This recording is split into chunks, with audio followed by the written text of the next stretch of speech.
حضرت حسن بصری رحمہ اللہ، ان کے پاس ایک دن مجلس لگی ہوئی تھی، ان کے شاگرد بھی سامنے بیٹھے ہوئے تھے. ایک شخص آیا اور اس نے آ کر کہا جی بہت فقر و فاقہ ہے، تنگی کی زندگی گزار رہا ہوں، آپ مجھے کوئی وظیفہ بتا دیں کہ میں وہ کروں اور اللہ مجھے کشادہ رزق دے دے. تو حسن بصری رحمہ اللہ نے کہا کہ تم کثرت استغفار کیا کرو. ایک دوسرا بندہ آیا، اس نے کہا جی میرے پاس اولاد نہیں ہے،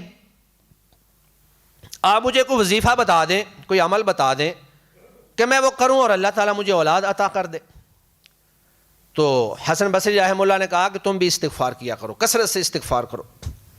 ایک تیسرا بندہ آیا، اس نے کہا کہ میرا باغ خشک ہو گیا ہے، تو آپ اللہ تعالیٰ سے دعا کریں اور مجھے کوئی وظیفہ بتا دیں کہ میرا باغ جو ہے وہ ہرا بھرا ہو جائے، اس کو پھل لگ جائے اور میری زندگی آسان ہو جائے.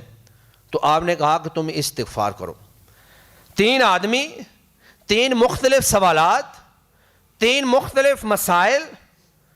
جب وہ چلے گئے تو شاگردوں نے پوچھا کہ امام صاحب بندے 3 تھے، ان کے مسائل بھی 3 مختلف تھے، آپ نے ایک ہی نسخہ بتایا ہے، اس کی کیا وجہ ہے؟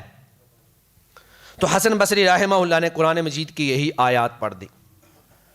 فرمایا کہ اللہ رب العزت نے جب ایک ہی چیز کے اندر اولاد کی برکت، رزق کی برکت، باغات کی عطا، نہروں کی عطا اور بخشے ساری چیزوں کا اللہ نے وعدہ کیا ہے، تو اگر تم استغفار کرو گے اللہ سب کچھ عطا فرما دیں گے.